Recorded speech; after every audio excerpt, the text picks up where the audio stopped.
siapkan hati kita dengan sungguh-sungguh untuk menyambut kebenaran firman-Nya. Kami mengucap syukur kalau hari ini Engkau izinkan kami berada di hadirat-Mu Tuhan. Kami sudah memuji Engkau, menyembah nama-Mu. Saatnya kami berdiam diri di hadapan-Mu. Kami buka hati kami dan segenap hidup kami bagi kebenaran firman-Mu. Berbicaralah kepada kami melalui bibir lidah hamba-Mu. Urapilah setiap perkataan yang akan hamba-Mu sampaikan. Dan kepada setiap kami diberikan roh hikmat dan wahyu. Agar kami dapat mengerti, dapat memahami apa yang kami dengar.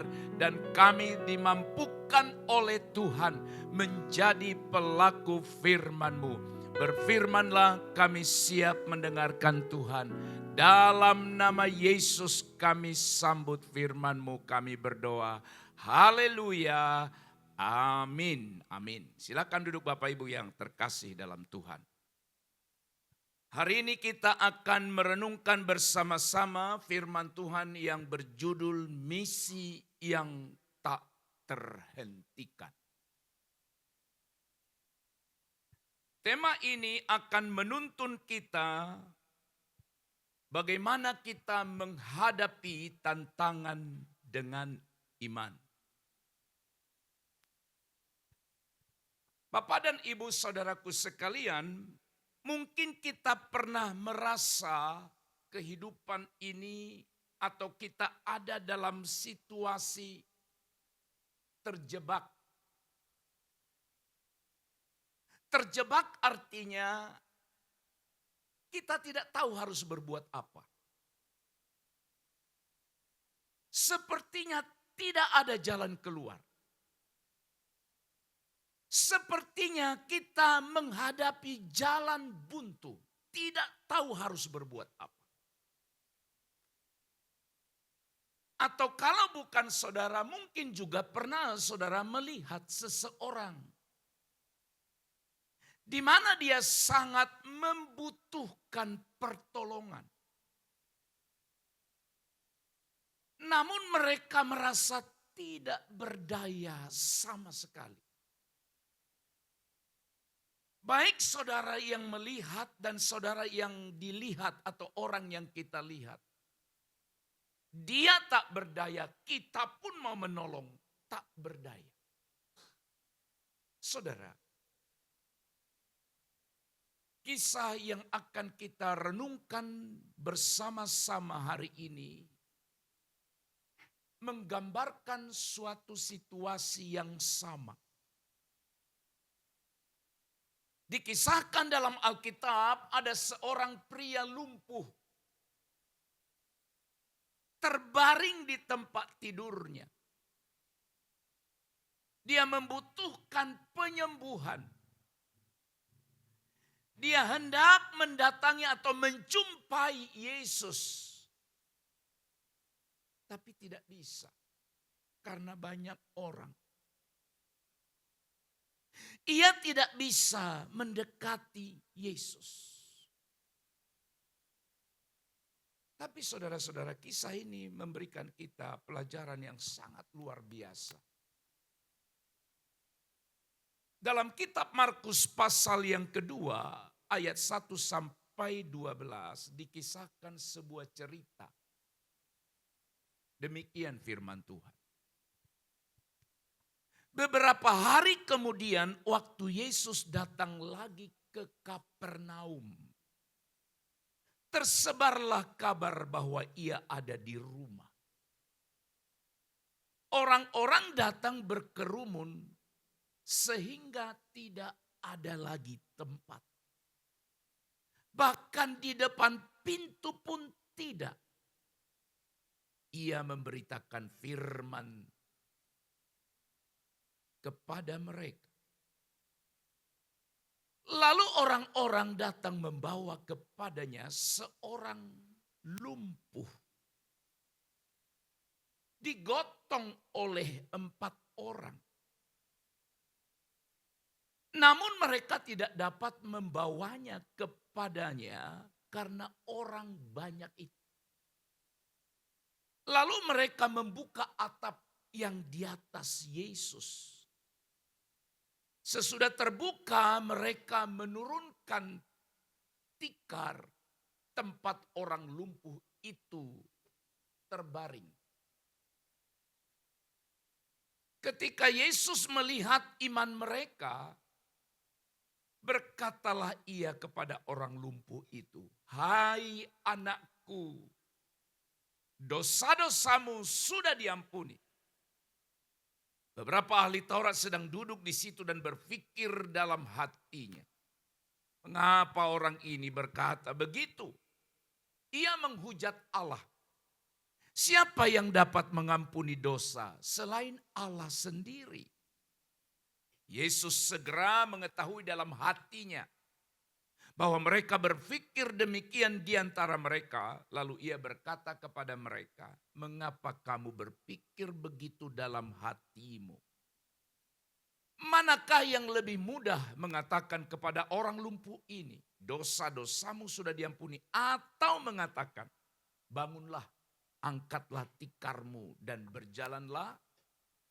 Namun supaya kamu tahu bahwa Anak Manusia berkuasa mengampuni dosa di dunia ini," berkatalah ia kepada orang lumpuh itu, "Kepadamu kukatakan, bangunlah, angkatlah tikarmu dan pulanglah ke rumahmu." Orang itu pun bangun dan di hadapan mereka semua ia mengangkat tikarnya dan pergi keluar. Sehingga mereka semua takjub lalu memuliakan Allah, katanya, "Yang begini belum pernah kita lihat." Saya baca sekali lagi. Ketika membaca kata terakhir ini, wow, luar biasa. Yang begini belum pernah kita lihat. Amin. Melalui kisah ini, Bapak, Ibu, Saudara-saudara, kita akan melihat bahwa misi tujuan Yesus untuk membawa penyembuhan dan pengampunan dosa tidak dapat dihalangi oleh apapun dan oleh siapapun. Bahkan oleh kerumunan orang yang kondisi fisiknya sangat terbatas. Misi yang tak terhentikan. Sebelum kita lanjut, saudara-saudara, semua kita harus berkata, selalu ada jalan. Amin, saudara. Selalu ada jalan di dalam Kristus. Saya percaya. Selalu saja ada cara, ada jalan keluar dari setiap persoalan.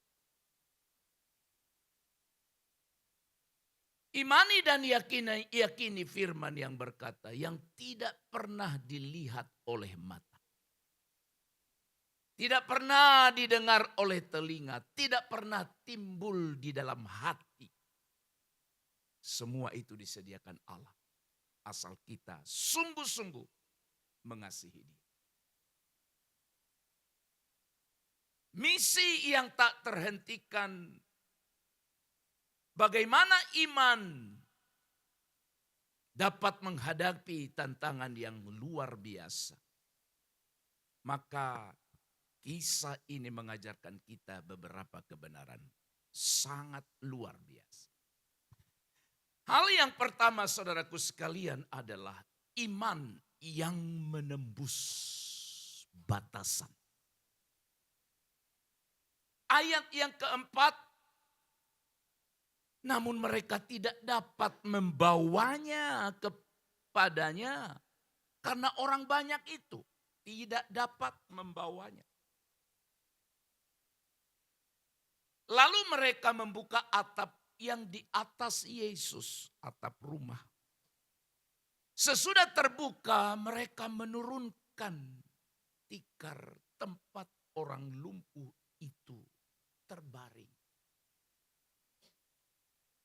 Saudara-saudara, selalu didasarkan pada tindakan percaya atau iman. Iman itu adalah iman yang menembus batasan. Saudara-saudara, ayat ini menunjukkan iman yang luar biasa dari 4 orang sahabatnya. Jadi percaya kebenaran ini. Iman kita dan iman orang lain tentang kita itu mempengaruhi. Oke ya. Iman kita dan iman orang lain terhadap kita. Maksudnya dia bukan beriman pada kita. Artinya bisa mengubah hidup kita. Itu bisa juga terjadi. Itu yang terjadi dalam kisah ini. Ada 4 orang sahabatnya menggotong dia. Lalu mereka bekerja sama naik ke atap rumah. Lalu membuka atap dan menjatuhkannya pelan-pelan. Persis di depan Yesus. Kenapa harus lakukan itu? Mereka nggak bisa masuk. Terlalu banyak orang. Saudara, pernahkah terpikir dalam kisah ini, kenapa sampai nekat membawa ke atas ya? Nggak tunggu saja nanti ketika bubaran. Lalu mereka cegat Yesus. Saudara-saudara, ada hal-hal yang harus dikerjakan oleh iman kita melampaui batasan yang tidak pernah kita pikir. Mereka ini tidak menyerah pada rintangan kerumunan semua orang. Tetapi mereka mencari jalan yang sangat luar biasa, tidak mentok pikirannya. Mereka berusaha mencari, berpikir bagaimana supaya kita jumpa dengan Yesus.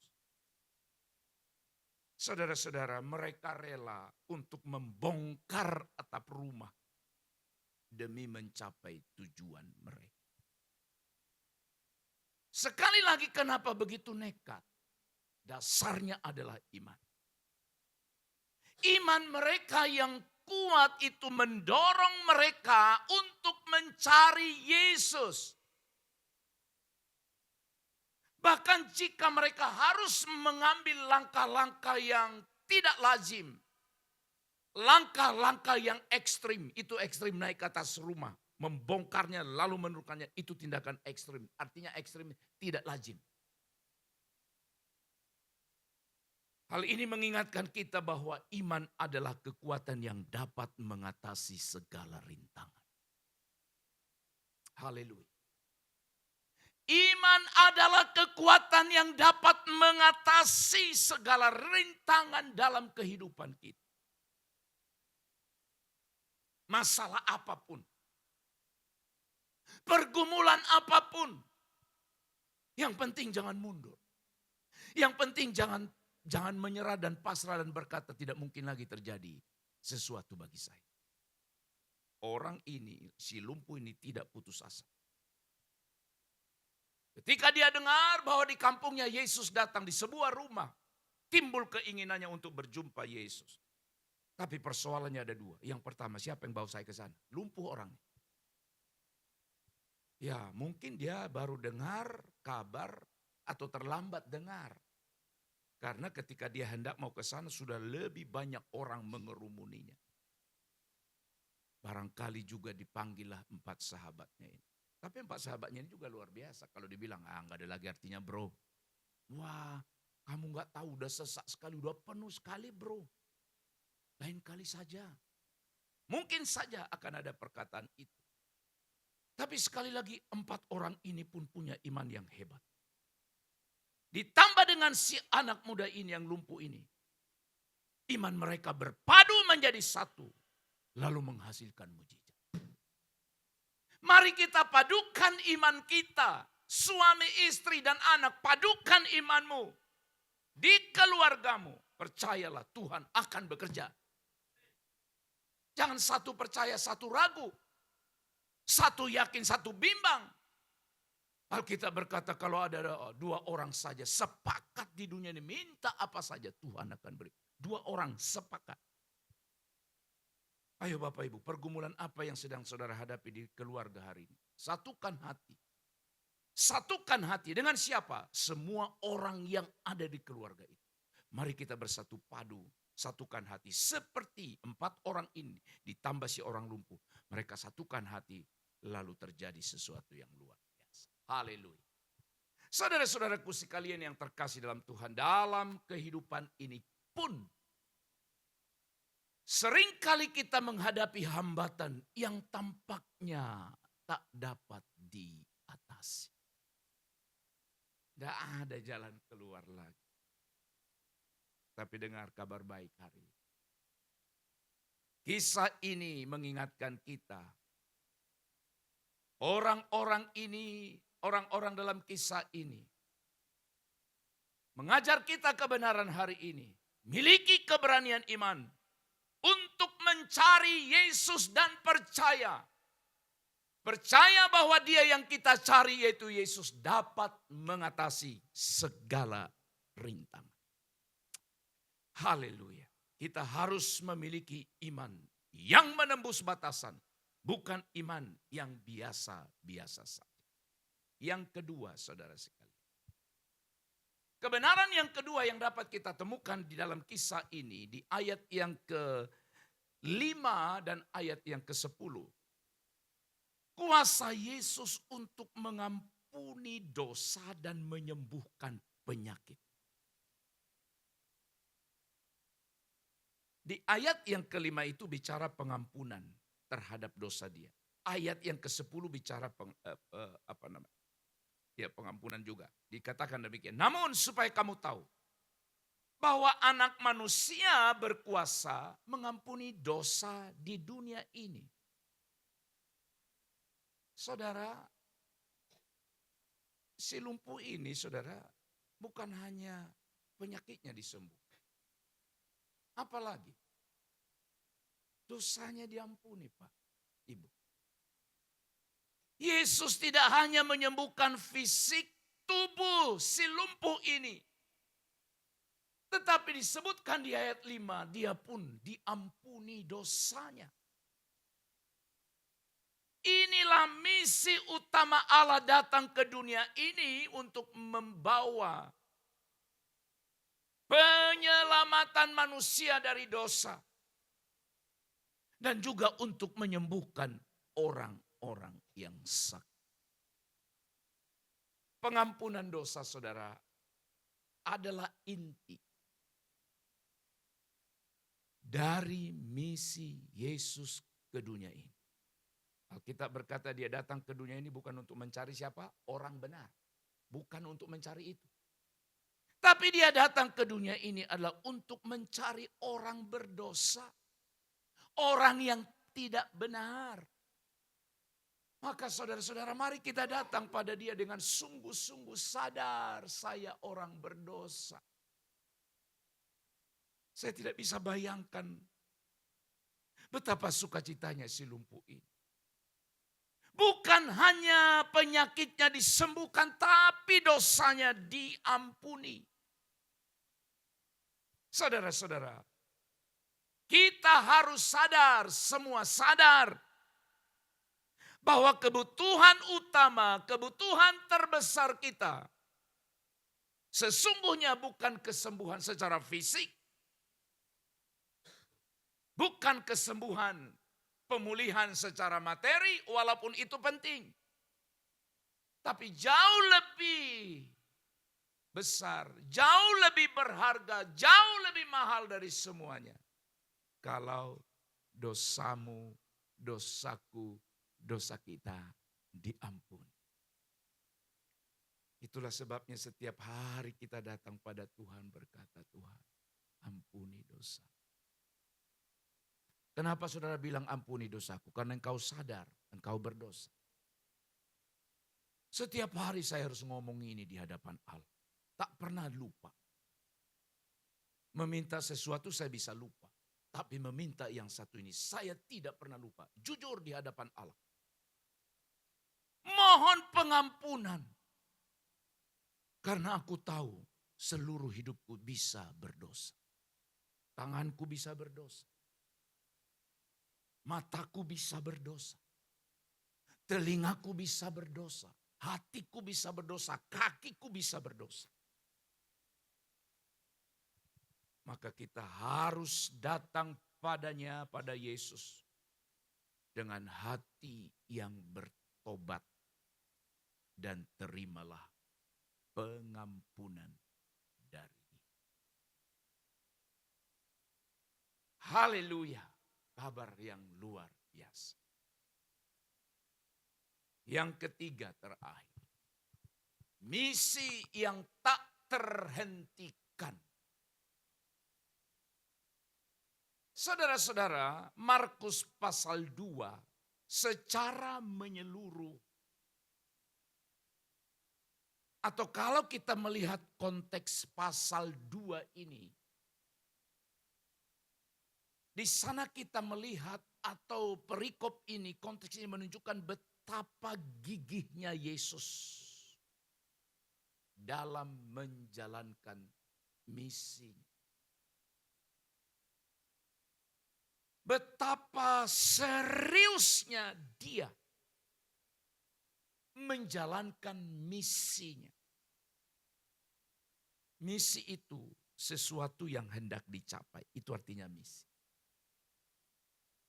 Itu goal. Maka seseorang yang tidak punya misi dalam dirinya, dia akan berjalan seperti orang tanpa tujuan. Tidak punya misi, tidak punya tujuan, tidak punya sasaran.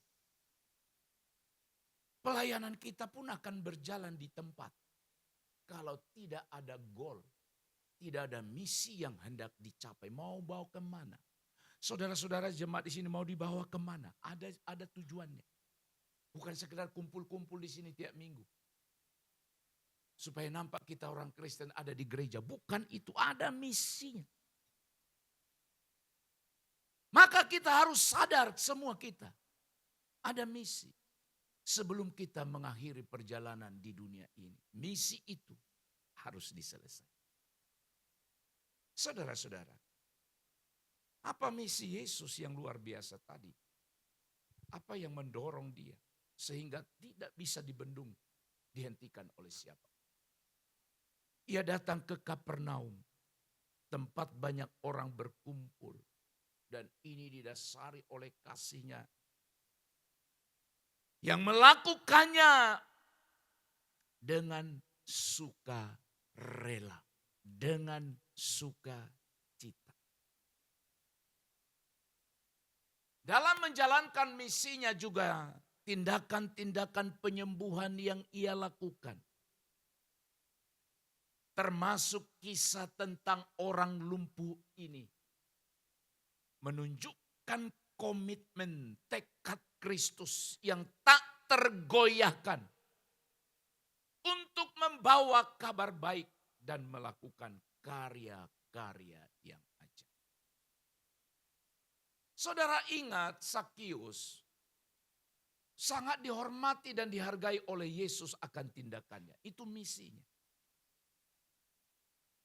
Sakius itu sama seperti kisah ini sebenarnya walaupun persoalannya beda. Yesus datang banyak orang. Lalu Sakius ingin melihat Yesus. Ingin melihat Yesus. Ingin jumpa Yesus. Dua masalah yang dihadapinya. Satu, banyak sekali manusia yang hadir. Dua, badannya terlalu pendek. Kalau mungkin badan tinggi, mau banyak orang pun tidak apa-apa. Karena dia bisa lihat semua. Tapi sudah banyak orang, badan pendek lagi. Tapi perhatikan. Badan boleh pendek, otaknya cemerlang. Haleluya. Badan boleh pendek, otaknya jalan. Dia lihat, wah, orang tidak mikir itu. Tapi dia tahu, pas di tempat orang lagi berkerumun dekat Yesus, wih ada pohon. Wah ini lebih bagus. Tapi untuk naik ke atas juga kan butuh pengorbanan. Karena dia bukan anak-anak. Sakius itu bukan anak-anak, pemungut cukai. Yang dikagumi, ditakuti orang pada masa itu. Kalau anak-anak naik ke pohon, gak apa-apa. Gak ada orang yang kaget, betul tidak? Ada acara, ada kuda lumping dan lain sebagainya. Ada pertunjukan anak-anak pada naik ke atas pohon. Ada orang kaget? Enggak. Tapi bayangkan kalau Pak Sibarani naik ke atas pohon. Hanya untuk melihat. Ada bapak-bapak yang sudah tua naik ke atas pohon.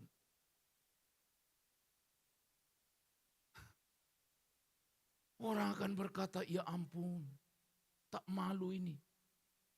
Ini Sakeus, itu orang yang sangat terpandang pada masa itu. Terlepas dari apakah tindakannya salah atau tidak. Tapi orang kagum pada dia, ditakuti orang. Dia tak peduli, orang mau bilang apa. Sekali lagi dengar, tak peduli. Orang mau menilai dia seperti apa. Yang penting aku lihat Yesus, dia naik ke atas pohon. Yang saya mau katakan tadi bagaimana Yesus punya misi. Yesus lihat ke atas. Itu iman yang ekstrim juga. Lihat ke atas. Apakah Yesus ketika lihat di atas dia enggak biasa? Enggak. Dia lihat, hebat ini anak ini. Dia bilang apa? Sakeus, segera turun. Karena Yesus tahu kenapa dia sampai naik ke atas. Dan bukan Sakeus yang mengajak dia ke rumah. Siapa? Siapa yang mengajak dia ke rumah? Enggak, bukan Sakeus. Yesus yang menawarkan dirinya. Segera turun, hari ini juga aku numpang ke rumahmu. Bisa saudara bayangkan dia turun hanya untuk melihat Yesus. Tapi hari ini Yesus datang ke rumah. Jadi jangan saudara berkata sia-sia aku beribadah. Enggak ada yang sia-sia Pak. Enggak ada pun terjadi apa-apa. Makin berat pun hidup ini.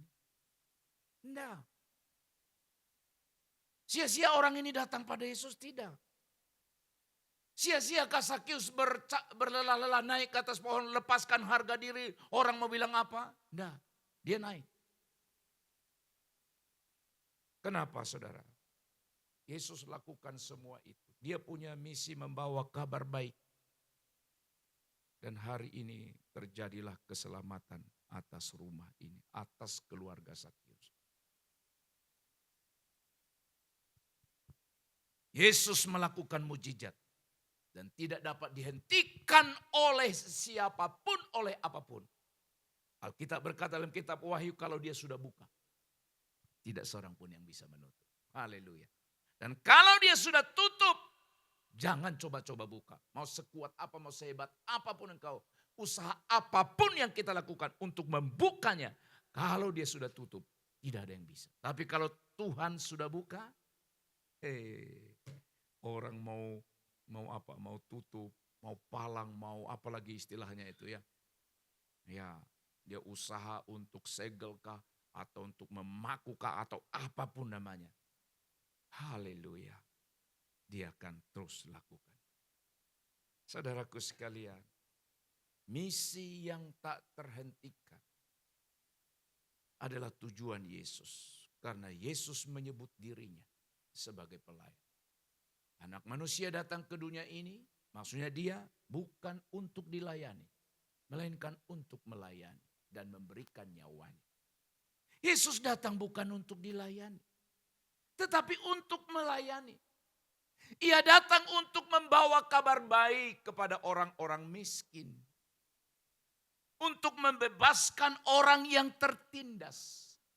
Serta memulihkan penglihatan orang-orang yang buta. Injil Lukas pasal 4:18. Saudaraku sekalian, kisah ini mengingatkan kita hari ini. Yang pertama, bahwa kita memerlukan apa yang disebut dengan iman yang kreatif, yang ekstrim tadi. Iman tidak selalu harus mengikuti cara-cara yang biasa, yang konvensional, yang lazim kita dengar. Tetapi terkadang kita perlu berpikir di luar kotak, di luar kelaziman, di luar yang biasa untuk mencapai tujuan kita. Makanya kalau ada orang bilang begini, janganlah kita lakukan. Pengalaman saya dulu begini-begini. Enggak selamanya itu benar. Maksudnya, ya pengalaman saya dulu sudah pernah aku coba kayak gitu, tapi enggak bisa juga.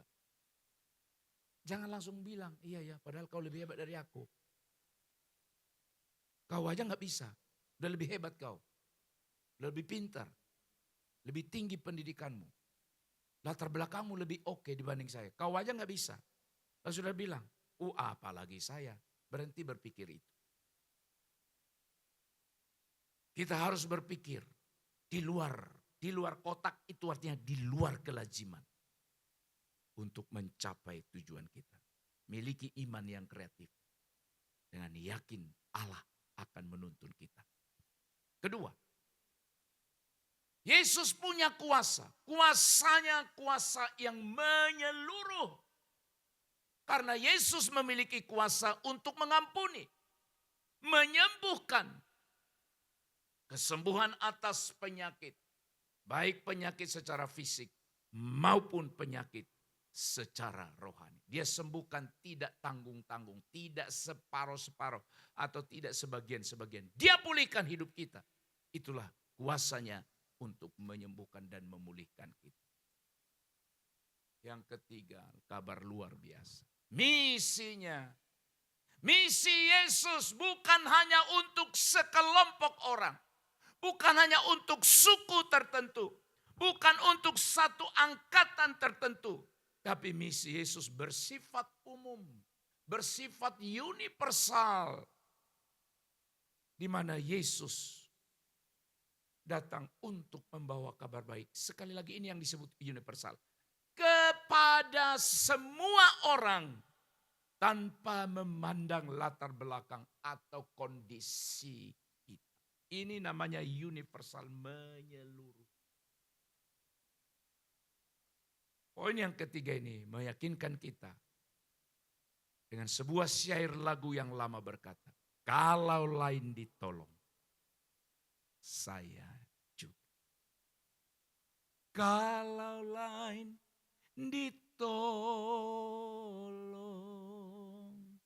Ini bukan lagu putus asa. Bukan lagu frustrasi. Tapi lagu yang penuh keyakinan. Saya juga. Orang itu pernah ditolong. Orang itu pernah mendapatkan kekuatan, kesembuhan, pemulihan dari Tuhan.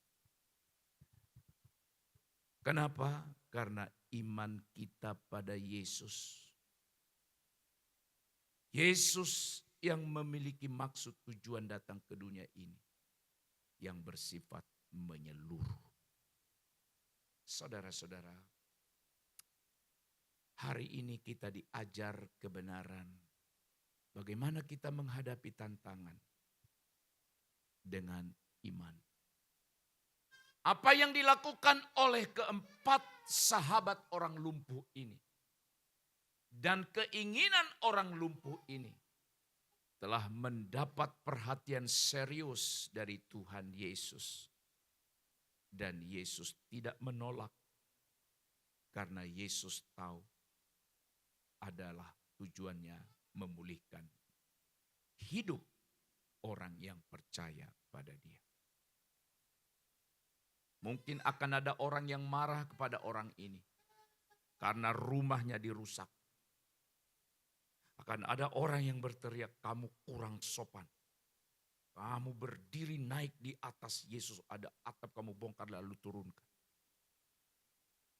Saudara-saudara, baik sikap mereka maupun tanggapan Yesus mengajarkan satu kebenaran.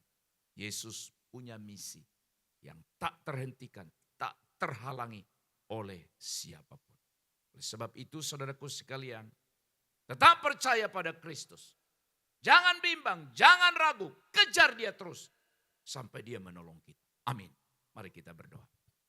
Terima kasih Bapa, kami mengucap syukur untuk kebenaran yang sudah kami renungkan bersama-sama. Kami sungguh-sungguh dikuatkan, diberkati melalui kebenaran ini. Biar kami memiliki iman yang luar biasa seperti sahabat orang lumpuh ini dan juga iman dari orang lumpuh ini. Tuhan tolong kami. Buka mata hati kami untuk percaya bahwa Kristus memulihkan hidup kami, mengampuni dosa kami, menyembuhkan penyakit kami, baik penyakit secara fisik maupun secara rohani. Terima kasih Bapa. Melalui kebenaran ini, siapapun kami sungguh-sungguh akan diberkati oleh Tuhan. Karena kami tahu, sebagaimana Engkau menolong orang-orang ini pada zaman dahulu, maka hal yang sama pun Tuhan bisa lakukan. Asal kami memiliki iman, iman yang kreatif, iman yang menembus batas. Dan percaya Yesus akan mengampuni dosa kami, dan Yesus akan menyembuhkan kami, dan percaya bahwa misi Kristus adalah misi yang tak bisa dihentikan oleh siapapun. Terima kasih untuk kebenaran ini. Kiranya setiap kami makin hari makin sungguh-sungguh mencintai Kristus di dalam hidup kami. Berkati seluruh umat-Mu yang sudah mendengar firman ini. Dalam nama Yesus kami berdoa. Haleluya. Amin. Amin.